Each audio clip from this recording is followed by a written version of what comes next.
ఇప్పుడేదో మీరు తీసుకొచ్చి కానుకేస్తే అది తీసుకెళ్ళి జనాలకు పంచడం అంటే జనాలది ఎవరైనా పంచుతారు అనుకోవచ్చు.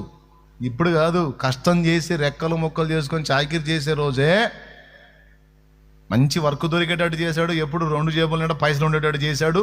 ఎవరు వచ్చి చేయి చాపినా డబ్బులు లేవు అన్న పదం లేకుండా ఇచ్చేటట్టు చేశాడు. అప్పుడే చేశాడు, పని చేసేటప్పుడే చేశాడు.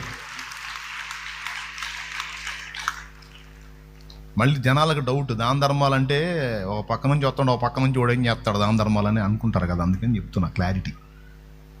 స్తోత్రం. ఆయన ఎవరిని అడిగా, వ్యక్తిగతంగా ఎవరిని కలుసుకొని ఎవరిని సాయం చేయమని రిక్వెస్ట్ చేశా? సంఘానికి మాత్రం చెబుతా ఫలానా పని ఉంది చూసుకోండి అని. అది కూడా ఉంటే చూడండి, లేకపోతే ప్రార్థన చేయండి అని చెబుతా. డిమాండ్గా ఎప్పుడైనా ఎవరైనా అడిగింది ఉందా? ఇంకా చెప్పాలంటే మీకు ఉన్నా లేకపోయినా సన్నిధికి వచ్చి అడిగి తీసుకొని పోండి.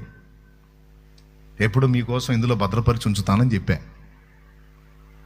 అర్థమైందా? ఓ చెల్లి, ఇంట్లో పిల్లలకి అన్నం లేదని నువ్వు వ్యభిచార పాపం చేయొద్దు, అక్రమ మార్గానికి వెళ్ళొద్దు, ఏ దరిద్రుడికో తలంచొద్దు. తీసుకొని పోరా తల్లి, తీసుకొని పో.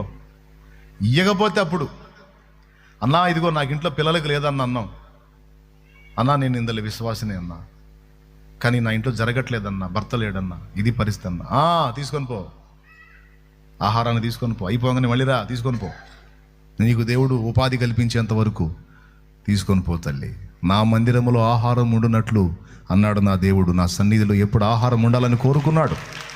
బేద, బిక్కి, వృద్ధులు, విధవరాండ్రు, అనాథలు, దిక్కులేనోళ్ళు, వికలాంగులు ఎవరొచ్చినా పట్టడన్నం దొరకాలి, 10 రోజులకి తినడానికి ఇవ్వగలగాలి. అది సన్నిధి మందిరం.